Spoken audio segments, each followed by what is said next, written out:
Setelah itu kita harus melakukan perjalanan rohani. Nah, perjalanan rohani yang sebaliknya, berputarnya ke kanan. Tetapi jangan pergi ke Mekah berputar ke kanan karena akan berlawanan arus. Tabrakan nanti. Nah, perjalanan ke kanannya diterjemahkan sebagai perjalanan rohani, bukan perjalanan jasmani. Gitu. Apa sih Hijr Ismail? Dan kenapa Hijr Ismail diletakkan di titik tertentu? Kan tadi Hajar Aswad, Multazam, pintu Ka'bah, ya, Makom Ibrahim, Hijr Ismail. Kenapa di situ? Wah, itu sangat saintifik kalau dijelaskan. Hajar Aswad itu titik awal kita datang ke dunia ini. Dan saat datang ke dunia ini, semua manusia itu dalam keadaan suci. Makanya kita saat datang ke dunia disebut Adam, awalnya manusia. Masih ingat gak para sahabat waktu itu? Kita ini gak tahu apa-apa, malah damai. Betul gak? Dulu waktu datang ke dunia tidak tahu kejelekan orang. Betul gak? Betul gak? Gak tahu apa-apa, damai kan? Coba sekarang tahu kejelekan orang, betul nggak? Tahu berita gosip, kan jadi bising tuh pikiran. Makanya enakan kayak dulu, nggak tahu apa-apa. Setelah itu kita menjadi punya apa-apa. Coba, setelah punya apa-apa, dulu waktu nggak punya suami kan adem, nggak punya istri adem, betul nggak? Begitu berpasangan, jadi takut kehilangan, betul nggak? Ya, cemburu, kan jadi pusing tuh. Makanya enakan kayak dulu ya. Betul nggak? Coba dulu waktu nggak bisa apa-apa, kan nggak sombong. Betul nggak? Dulu waktu nggak bisa apa-apa nggak sombong kan? Kalau sekarang bisa sedikit aja. Kalau nggak ada saya, gitu kan? Betul nggak? Iya. Wah, masjid ini tidak mungkin bisa jadi kalau nggak ada saya.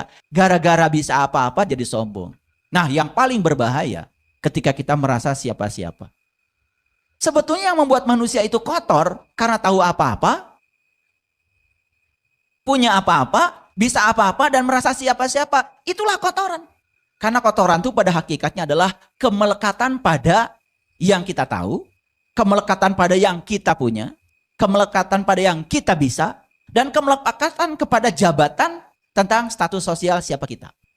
Makanya sebelum perjalanan ke dalam harus diihramkan dulu. Coba ihram, keren kan?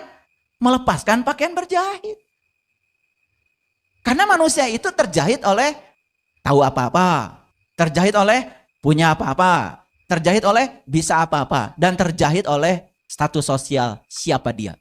Coba lihat tuh, orang yang merasa dirinya penting, betul nggak? Di jalan aja kan nyusahin orang, betul nggak? Semua harus minggir, karena dia yang paling penting. Karena itu merasa dirinya siapa, di jalan aja susah. Coba, orang yang seperti itu terhalang aja oleh mobil marah. Coba, itu karena dia merasa siapa. Coba kayak kalian, gak merasa siapa-siapa, minggir aja ke pinggir. Mempersilahkan mangga, orang penting. Kan gitu, kan damai. Orang yang merasa dirinya siapa, terhalang sedikit aja, langsung, nutut. Kan gitu, betul gak? Seolah-olah dia paling penting di dunia ini. Dia tidak sadar kalau hidup itu semua penting. Nah, Hijr Ismail, kenapa ada di situ? Ini tingkatan kesadaran. Karena Ismail itu dari kata isma ada ainnya dan il. Isma itu artinya mendengar, il itu Tuhan, bahasa Ibrani. Jadi Ismail bukan sekedar sosok di masa lalu. Betul, dulu ada Rasul namanya Ismail, putranya Ibrahim. Tetapi lebih jauh lagi, Ismail itu bukan sekedar sosok di masa lalu. Siapa Ismail? Orang yang sudah bisa mendengar suara kebenaran dalam dirinya. Itu Ismail. Dan tidak mungkin kita bisa mendengar suara kebenaran kalau masih bising. Karena suara kebenaran itu tertutup oleh ego. Makanya harus sadar kenapa saya dilahirkan. Sadar kenapa saya harus lewat multazam. Karena multazam itu komitmen. Apa komitmen kita dengan Allah di kelahiran ini? Coba, ada yang tahu nggak? Makanya kita harus menuju pintu Ka'bah. Menuju pintu Baitullah yang sesungguhnya. Agar kita bisa nanya sama Allah. Sebetulnya tujuan saya di kelahiran ini itu apa? Begitu masuk ke situ, kita akan ketemu makom Ibrahim. Level Ibrahim. Nah, setelah level Ibrahim berikutnya baru Hijr Ismail. Setelah bening, tidak dikendalikan oleh ego, disitulah baru Ismail hidup. Begitu Ismail sudah hidup, puncak tertingginya apa? rukun Yaman. Yaman, Yamin itu artinya kanan. Tadi saya jelaskan kanan itu lambang dari rohani. Maka hidup kita itu sudah lengkap. Jasmaninya yes, rohaninya oke. Nah lalu yang mengendalikan jasmani bukan lagi ego, bukan lagi ambisi, tapi kesadaran. Nah ketika dikendalikan oleh kesadaran, itulah mabrur, mabruroh. Percaya apapun yang terjadi di belakangnya ada kebijaksanaan ilahi. Gitu Kang Aep. Begitu ternyata ya, yang saya tahu ayah itu ya tadi ya, kenapa kain ihram itu tidak berjahit, tadi ayah sudah jelaskan maknanya itu seperti itu ya ayah. Baik, para sahabat ada lagi yang bertanya untuk di studio, sebentar sebelum Pak Ohim ini di YouTube sudah ada sahabat yang bertanya nih ayah, dari Kak Sopian Hadi. Assalamualaikum Sampurasun, mau bertanya ayah guru, apakah berdosa bagi orang yang belum tahu jalan tetapi melaksanakan haji ayah? Oh ya. Itu pertanyaannya. Ya, Pak Sopian Hadi. Hadi ya. Betul. Selamat sore Pak Sopian Hadi. Terima kasih atas pertanyaan ini. Mari kita yakini bahwa kita bertemu di ruang ini karena resonansi sekali lagi. Dan tidak semua orang terpilih ada di ruangan ini saat ini. Ya. Baik, pertanyaannya bagus sekali. Apakah berdosa orang yang melakukan perjalanan haji sementara dia tidak tahu jalannya? Ya. Sebetulnya dosa itu cuma satu aja kalau di Quran. Dosa itu cuma satu, yaitu tidak tahu Tuhan. Makanya di Quran dikatakan, sesungguhnya Allah telah mengampuni segala dosa kecuali satu yang namanya syirik. Itu di Quran. Innallaha la yaghfiru ayyushraka bih wa yaghfiru ma dzuna dzalika liman yasha. Itu diulang kalau di Quran tuh di Quran surat An-Nisa ya. 2 kali, di ayat ke-48, di ayat 116. Sama persis redaksinya seperti itu. Ya. Justru ketika seseorang melakukan perjalanan haji dan dia tidak tahu apa-apa, bagus. Bagus. Dengan melakukan perjalanan itu saja, dia kan sebetulnya ada keinginan untuk berubah. Jadi itu anggap saja sebagai sebuah proses pencarian. Jadi saya memang, karena saya bukan Tuhan, jadi saya tidak bisa menghukumi sah tidak sah. Tidak bisa begitu, saya tidak bisa begitu. Jadi saya tidak bisa begitu, saya cuma bisa menjelaskan justru itu ya sebagai upaya melakukan sebuah pencarian. Makanya tidak boleh kita juga menjustifikasi, ini kasihan nih orang pergi ke sana, padahal nggak tahu jalannya tapi pergi. Itu sebetulnya sebagai sebuah kerinduan sebetulnya. Saya yakin semua orang yang pergi haji, pergi umroh, itu karena didasari oleh kerinduan sebetulnya. Ya, cuman ada yang tahu, ada yang tidak untuk mengekspresikan kerinduan itu. Kan gitu. Ya, tetapi itu adalah sebagai upaya dirinya untuk melakukan sebuah perjalanan. Ingat ya, para sahabat. Perjalanan spiritual itu bukan menuju sebuah titik. Dan perjalanan spiritual tidak usah mencapai apa-apa. Tidak usah mencapai apa-apa. Dan ketika ada orang yang melakukan perjalanan spiritual, merasa sudah mencapai, justru dia tidak mencapai apa-apa. Karena perjalanan spiritual itu ya tak terbatas. Karena tak terbatas tidak perlu ada yang dicapai. Makanya saya sering mengatakan, hiduplah di sini, saat ini, sekarang. Ya, nikmati kebersamaan dengan Allah. Tangkap pesan-pesan yang Allah berikan pada kita. Ya, kemudian ketika bisa menangkap pesan-pesan itu, kesadaran kita meningkat. Rasa kehadiran dengan Allah semakin dalam. Rasa kemanunggalan dengan Allah semakin tinggi. Sudah itu aja. Tidak perlu mencapai apa-apa. Tidak perlu mencapai apa-apa. Karena tidak ada yang perlu dicapai. Saya sampaikan tadi. Pencarian adalah pelarian seseorang terhadap suatu tempat. Yang tempat itu sebetulnya belum pernah dia tinggalkan. Itu yang disebut dengan keabadian. Itu yang namanya pulang.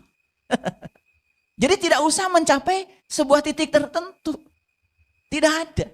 Jadi kalau ada orang yang mengajarkan spiritual, pokoknya nanti kamu akan mencapai ini. Kalau sudah mencapai ini, kau berhasil.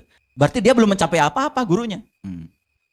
Guru kebijaksanaan tahu bahwa sebetulnya tidak ada yang perlu dicapai. Tidak ada yang perlu dikejar. Makanya coba, begitu seseorang belajar spiritual, mengejar sesuatu, ingin cepat bisa, ingin cepat sampai, malah nggak sampai-sampai. Nah, orang yang pengen cepat sampai, yang mengendalikan dia siapa? Bukan niat sejati. Yang mengendalikan dia adalah ambisi ego. Karena ego itu selalu merasa tidak aman.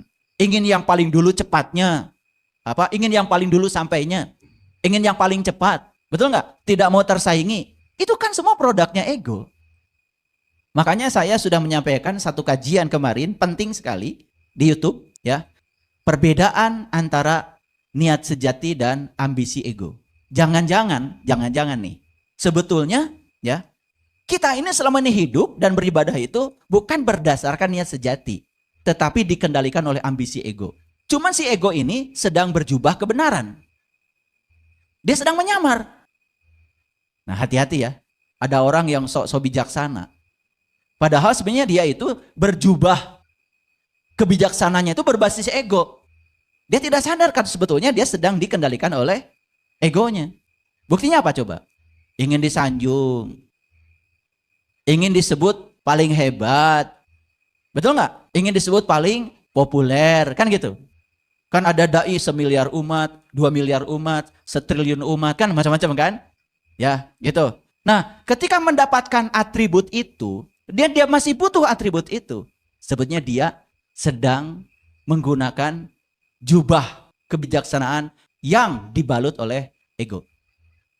Nah, kalau orang yang sudah selesai nggak peduli, ya diberi nama siapa nggak peduli. Ya, coba ibu-ibu yang ada di sini, saya tahu dulu ada yang marah ketika tidak disebut Ibu Hajah. Saya tahu di sini ada orangnya, ya ada yang marah. Nah, itu udah jelas itu, ya perjalanan hajinya itu karena berbasis ego, masih butuh validasi eksternal, masih butuh sebutan-sebutan yang dibutuhkan oleh ego. Kesadaran sejati tidak butuh atribut apapun. Itu. Oke, Pak Sofyan terjawab ya? Ya, betul ya para sahabat, saya jadi ini. Betul ya, Ayah tadi sebentar. Untuk tadi yang bergelar hajah, itu di Indonesia atau di seluruh dunia, Ayah seperti itu, Ayah seperti apa gitu ya Ayah? Ya, saya juga baru tahu.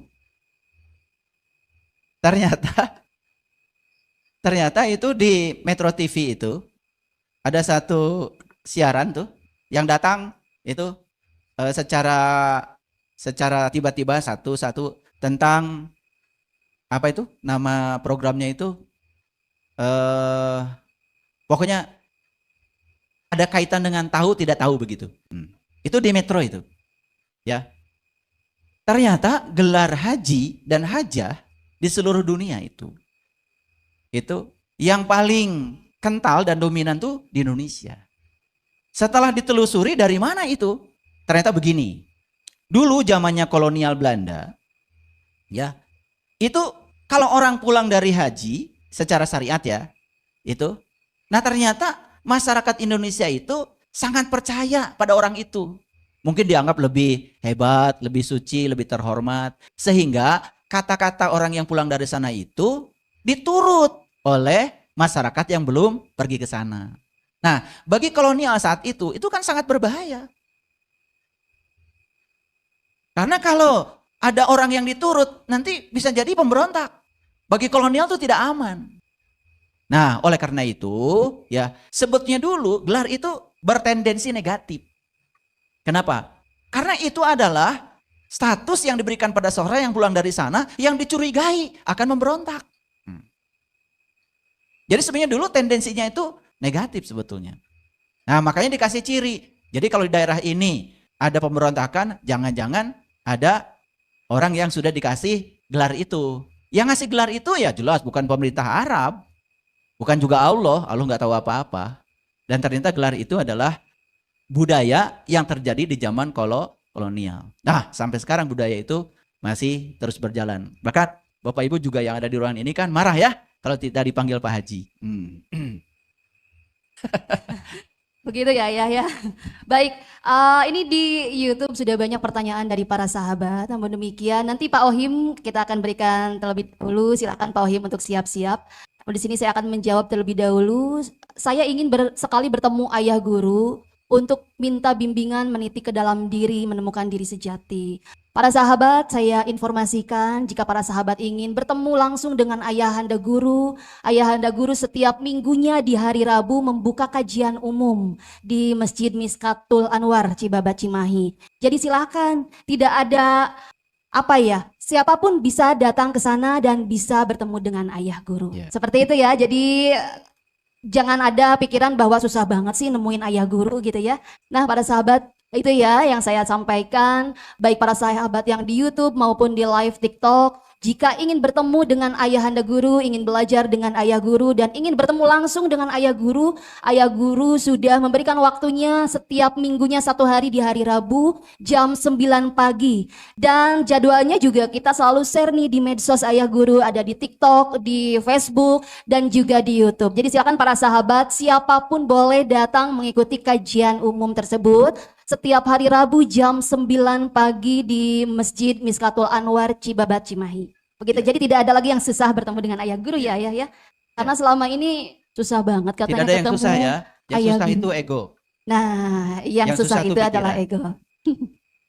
Baik, sebelum saya melanjutkan pertanyaan, ini seru banget, ini banyak sekali pertanyaan-pertanyaan dari para sahabat yang ada di YouTube juga di TikTok. Untuk itu Pak Ohim terlebih dahulu di studio kita berikan kesempatan untuk bertanya terlebih dahulu.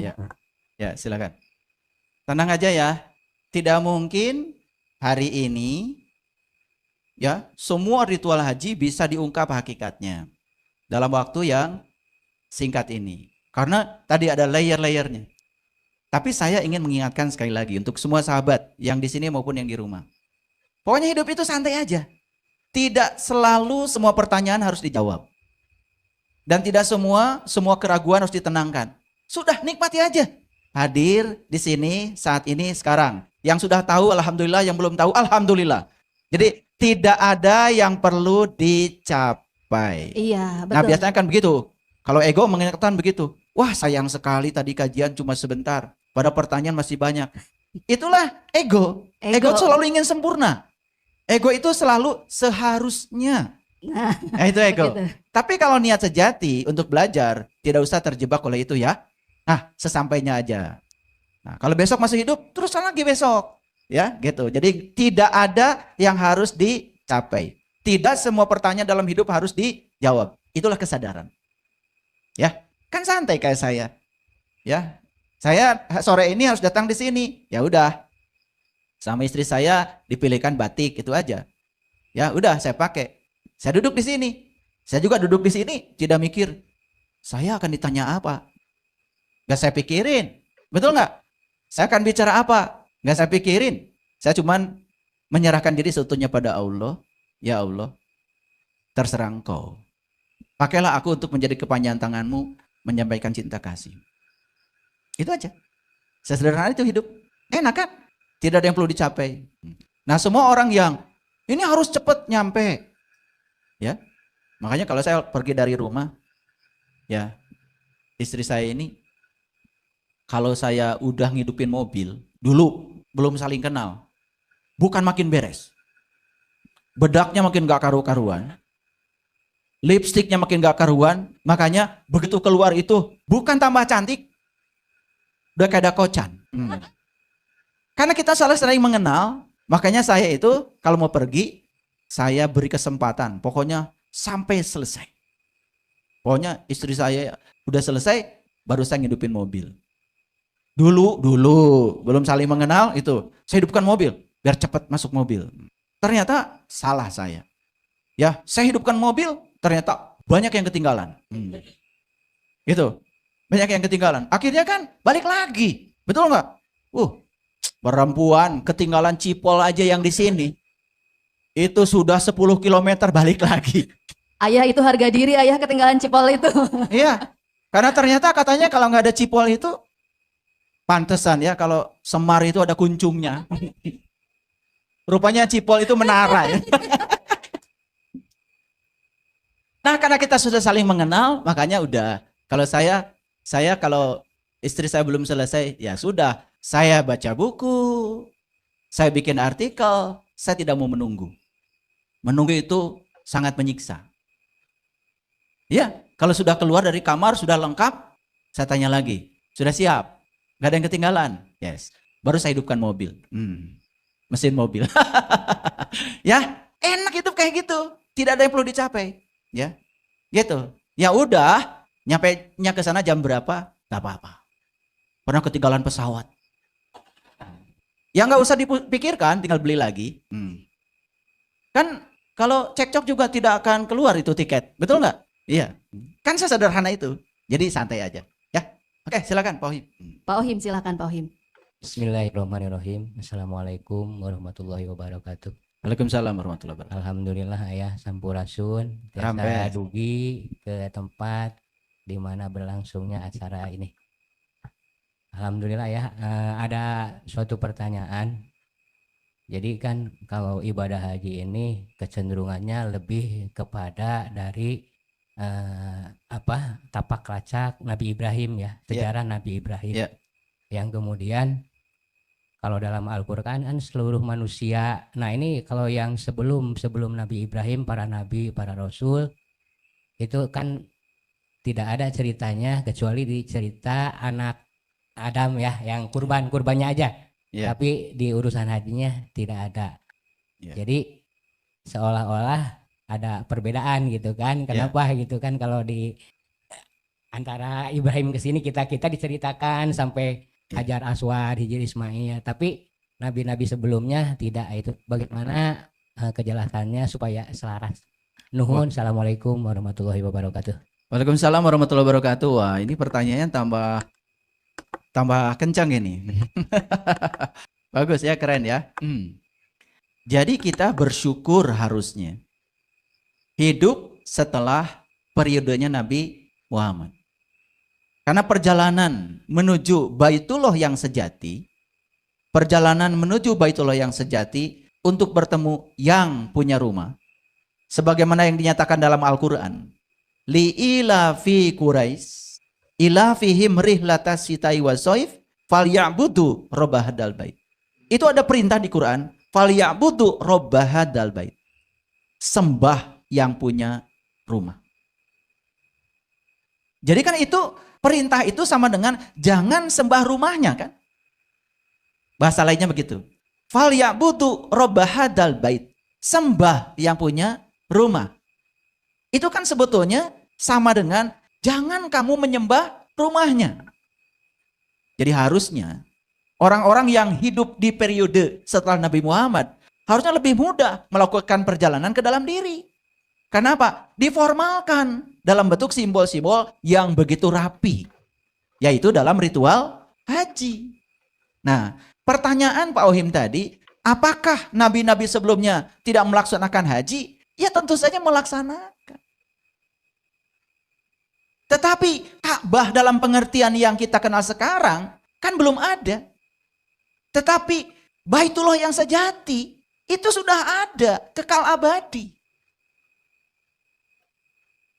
Nah, oleh karena itu maka di Quran dikatakan setiap zaman syariat itu berubah-ubah. Makanya kita jangan usil ketika orang berbeda dalam mengekspresikan, ya, memanifestasikan keyakinannya kepada Tuhan.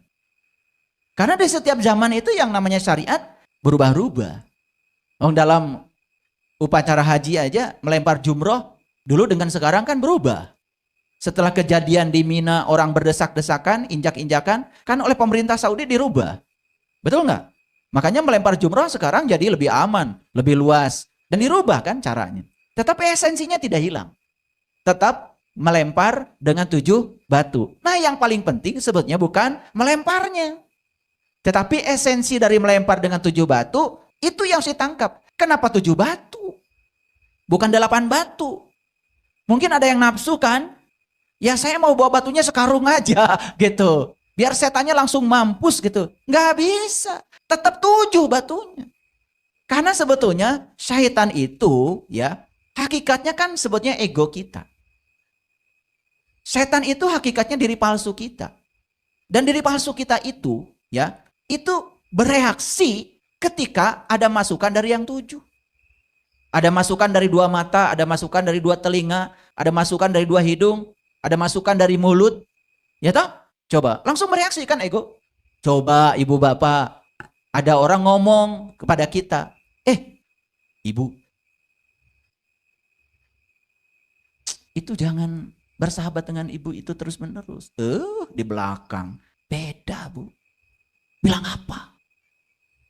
Oh kan, itu dari mulut kan? Betul nggak? Langsung tersulut kan ego itu? Betul nggak? Bilang apa?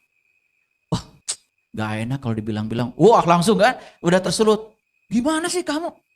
Kalau kamu sahabatan dengan saya, tolong dong bilangin. Sebetulnya kata dia, ibu tuh kasihan. Kasihan apa? Pesek. Marah gak itu? Ya padahal udah pesek, tapi marah. Betul gak? Betul gak? Marah. Nah makanya ego itu digambarkan seperti luka yang menganga, kesenggol dikit saja langsung bereaksi. Betul gak? Karena ego itu merasa tidak aman. Dari mana itu? Kan munculnya itu dari yang 7 ini. Sebetulnya hakikat melempar jumroh kenapa 7? Karena setan dalam diri kita ini bereaksi.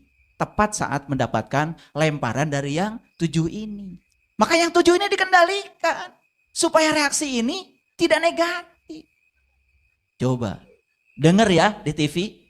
Seorang cucu membunuh neneknya. Ya, neneknya dilemparkan ke jurang yang dalam. Sampai jurangnya itu 10 meter meninggal. Cuman gara-gara apa? Gara-gara neneknya dimintai uang jajan gak ngasih. Padahal yang namanya nenek gak ngasih. Mungkin saja kan tidak ada uangnya. Betul gak? Apa yang harus dikasih? Tetapi ego itu selalu memaksa. Tidak mau memahami. Itu ego. Akibatnya apa? Dia ikutin egonya. Dari mana itu? Kan sebetulnya di sini. Ya ini kan berdasarkan yang 7. Makanya pusing itu hadirin selalu 7 keliling. Iya ayah, di sini ada respon ayah, betul ayah, ngelawan ego itu kayak mau perang katanya ayah. Ya, tetapi ego itu kalau dilawan makin kenceng. Makanya harus berguru, harus tahu. Ego itu justru inginnya dirangkul. Inginnya dipeluk. Nah makanya nanti di akhir sesi ini kita coba belajar memeluk ego itu. Iya. Nanti ada sesi meditasi. Karena ego itu semakin dilawan, ya semakin membara. Ketika dilawan itu sama aja dikasih energi. Dan dia akan semakin melakukan perlawanan. Makanya kalau dipeluk, selesai. Coba ya, kalau pasangan kita sedang marah-marah, peluk aja. Selesai kan? Selesai. Tetapi kalau kita juga ikut marah, coba tambah marah, ya mulai. Betul nggak? Itu piring yang tadinya diam aja bisa terbang. Betul nggak? Tetapi kalau dipeluk, kan nggak bisa ambil piring. Betul nggak? Iya dipeluk kan, dipeluk. Makanya kalau dipeluk nggak bisa ambil piring kan, selesai kan sebetulnya. Nah ternyata ego pun tidak bisa dimusuhi. Awas hati-hati. Makanya ada yang mengatakan, kamu harus bisa membunuh ego. Nggak bisa. Ego itu menjadi sangat kuat ketika dia diberi energi. Makanya syaratnya cuma satu, ambil energi dari ego itu. Gimana caranya? Sederhana sebetulnya. Sadar kalau kita bukan isi. Sadar kalau kita adalah ruang. Sadar kalau kita bukan yang disaksikan. Kita adalah penyaksi. Sadar kalau kita bukan awan putih, awan hitam. Kita ini langit biru. Sadar kalau kita bukan penari. Tetapi kita ruang yang menyebabkan si penari bisa menari. Ketika kita melihat ego itu hanya bagian kecil dari diri kita. Ego akan kehilangan dayanya. Makanya disitulah harus berguru. Pada siapa? Ya pada yang tahu dong. Betul nggak? Pada yang tahu. Ya. Jadi kalau gurunya sendiri masih marah-marah. Masih butuh sanjungan, kesinggung dikit marah, ya nggak bisa dong ngajarin untuk membeluk ego. Betul apa tidak? Jadi jangan dilawan ya ayah. Justru ego harus itu jangan dilawan, ego itu harus dirangkul. disaksikan. Biarkan saja, jangan dihakimi, jangan dinilai. Ya, biarkan saja. Karena ego itu bagian yang berjasa kepada kita. Loh, bukannya ego mencelakakan? Tidak. Ego itu melindungi kita. Coba aja ya. Saking ingin penghasilan banyak. Betul nggak? Kan si ego bilang lembur. Betul nggak? Suruh siapa? Suruh ego. Karena ego percaya kalau jamnya tambah banyak, gajinya tambah besar. Itulah ego. Kalau kesadaran tidak begitu. Sudah, kamu pulang aja. Ya, yang penting kamu sudah bekerja. Rezeki itu nanti akan datang dengan sendirinya kalau kamu sudah jadi magnet penarik rezeki. Beda kesadaran dengan ego. Nah, udah akhirnya diikuti tuh ego. Karena pulang malam terus, lembur terus kan sakit. Betul nggak? Tetapi jangan lupa, walaupun kita sakit, ada yang berjasa di situ. Ego melindungi. Buktinya apa? Kan penghasilan kalian lebih besar karena lembur. Cuma inilah kalau ngikutin ego. Duit yang didapat ditabung hasil lemburan itu habis dipakai ke rumah sakit. Itu aja. Begitu ya Ayah. Baik, ini Ayah kita akan respon dari sahabat di YouTube. Ini sepertinya dari Malaysia. Ya. Saya akan bacakan Malaysia, dari Pak Suhana Osman. Ya. Saya bacanya pakai bahasa Melayu kayaknya ini. Ya. Saya lagi pusing pertanyaan puasa Arafah beza waktu hanya 5 jam.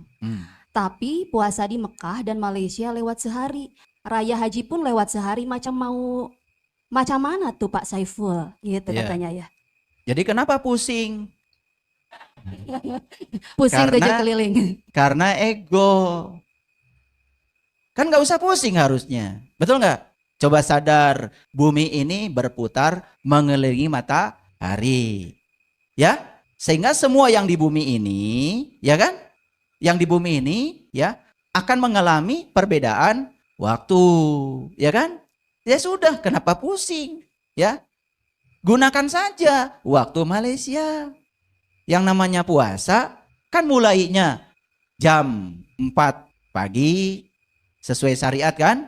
Ya, sampai jam 6 sore. Ya gunakan saja jam 4 pagi waktunya Malaysia. Jangan pengen ya waktunya Arab. Betul nggak? Contoh ya, di Malaysia sekarang kan jam 5 ya, mungkin udah jam 6 di Malaysia. Lebih dulu kan? Lebih dulu jam 6.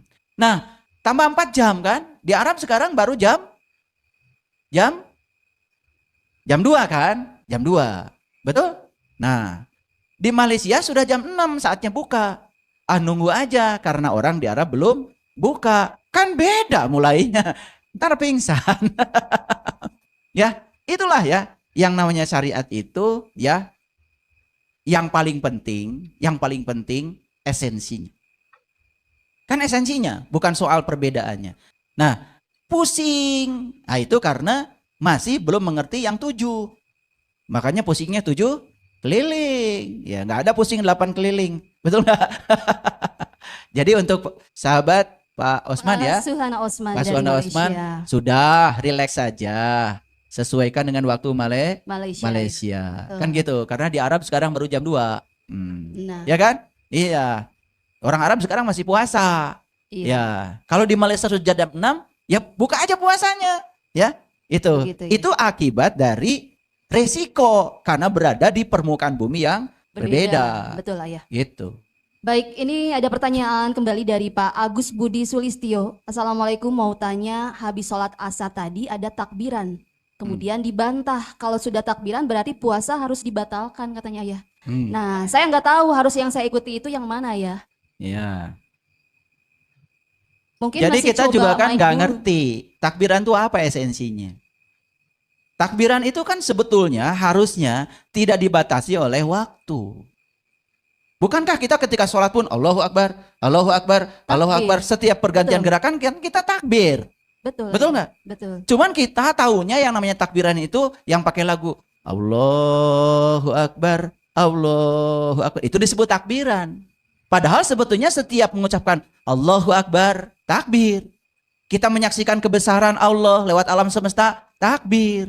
Ya, jadi sebetulnya karena kita sempit menganggap seolah-olah takbiran itu yang sering dilantunkan seperti yang saya kasih contoh tadi. Padahal kita tidak sadar. Sebetulnya kita pun kadang-kadang begitu lihat kebesaran Allah, Allahu Akbar, kan gitu. Iya. Cuma beda nada sebenarnya ya. Beda nada aja. Iya. Jadi walaupun tidak diungkapkan Allahu Akbar, ketika kita menyaksikan semesta kebesarannya dengan rasa kagum yang dalam, betapa Allah itu maha indah, maha besar, maha luas, itu sudah takbiran. Tapi sebaliknya dilantunkan, Allahu Akbar, Allahu Akbar, Allahu Akbar. Tetapi nggak sadar yang diucapkan, nggak takbiran. Nah, kemarin kan saya menyampaikan di YouTube, ya, di kajian kemarin. Ya, kenapa setiap pergantian gerakan sholat membaca takbir? Karena hidup itu kan pergantian. Ya, sekarang kita lagi duduk di sini, nanti kita akan ke jalan, betul nggak? Di jalan mungkin ada kejadian apa, nanti ke rumah, betul nggak? Kemana? Kan hidup itu perjalanan. Berjalan dari satu tempat ke tempat yang lain, dari satu kondisi yang lain. Coba, takbir setiap saat. Apapun yang terjadi, Allahu Akbar. Percaya maha besarnya Allah. Percaya maha besarnya kebijaksanaan Allah. Percaya maha besarnya cinta Allah. Gak akan ada yang ditolak dalam hidup. Itu juga takbiran sebetulnya. Ya, makanya itu ya, agama itu kadang-kadang jadi ruwet. Kalau kita tidak mengerti esensi. Esensi yang paling penting. Ya. Baik. Sahabat di live TikTok silahkan jika ada pertanyaan bisa di chat aja di kolom komentar. Kita sedang fokus ke sahabat di TikTok, silakan. Jika ada pertanyaan, tadi ada yang mau bertanya? Oh, masih belum ya. Nanti mohon admin dibantu aja di pin ya. Kalau ada ada pertanyaan yang sekiranya harus dijawab atau bisa di namanya di sini dijawab langsung oleh Ayah. Baik. Di studio ada lagi pertanyaan? Oh, ternyata banyak Ayah. Gimana Ayah? Kita stop aja Ayah karena banyak pertanyaan. Oke. Ya, berarti pancingan-pancingan saya berhasil. Gini saya kasih tahu ya. Kita ini selama ini ya, kadang-kadang mau bertanya itu terasa sungkan. Padahal pertanyaan itu seperti kail yang dikasih umpan, dilempar ke laut. Ya kan? Setiap kita melempar, pasti akan mendapatkan peluang. Bukan dapat ikan ya, baru peluang dapat ikan. Betul nggak? Nah itulah pentingnya bertanya. Makanya bertanya itu termasuk keterampilan berpikir. Jadi kalau orang sering bertanya di dalam kesehariannya, siapa yang bertanya? Sebenarnya dia itu sedang menjaring pengetahuan lebih banyak. Ya, jangan dikira loh, yang bertanya itu tidak bodoh. Dan yang tidak bertanya juga belum tentu pintar. Ya, silakan. Silahkan siapa dulu? Oh ya. Dari TikTok, silakan dari TikTok. Dari TikTok dari tadi belum saya sapa dari TikTok karena ini terus naik saya nggak bisa berhentiin, gimana caranya? Baik. Silakan. Dibantu. Terima kasih Teh Dwi dan Ayana Guru. Saya dengan Dery selaku admin TikTok ya, sahabat TikTok. Sebetulnya komentarnya sudah semua terjawab ya, Ayah dan Teh Dwi. Semua sama seperti yang di YouTube. Cuman ini ada yang DM lucu sebenarnya. Jadi Ayah, saya ingin belajar lebih dalam dan ingin bertanya, saya itu menyayangi hewan, tetapi di komplek di rumah saya disuruh membantu untuk kegiatan kurban. Bagaimana itu Ayah?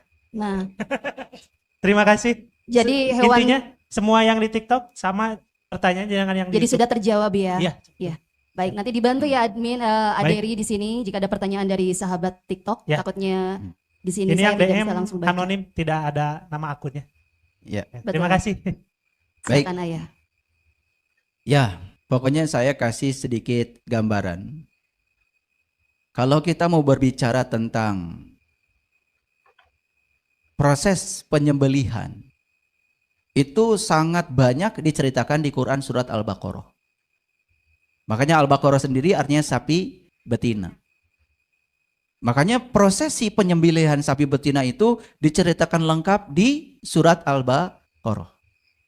Sapinya pun betina. Nah, betina itu lambang dari jasmani. Ya. Jadi kalau kita mau belajar lebih dalam tentang ya hal ini, saya persilahkan membaca sendiri Quran surat Al-Baqarah. Ciri-cirinya jelas di situ.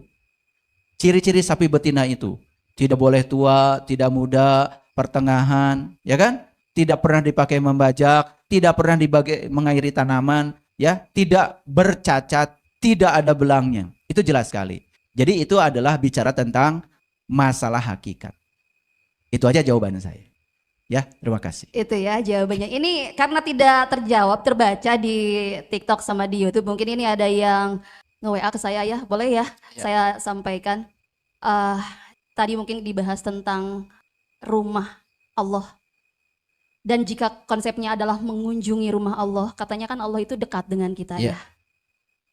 Apakah rumah Allah itu sekecil itu? Dan kenapa Ka'bah ditutup kiswah berwarna hitam? Nah, apakah ada makna yang harus diketahui oleh umat Islam atau muslimah ya? Iya. Allah mengatakan dalam Al-Quran,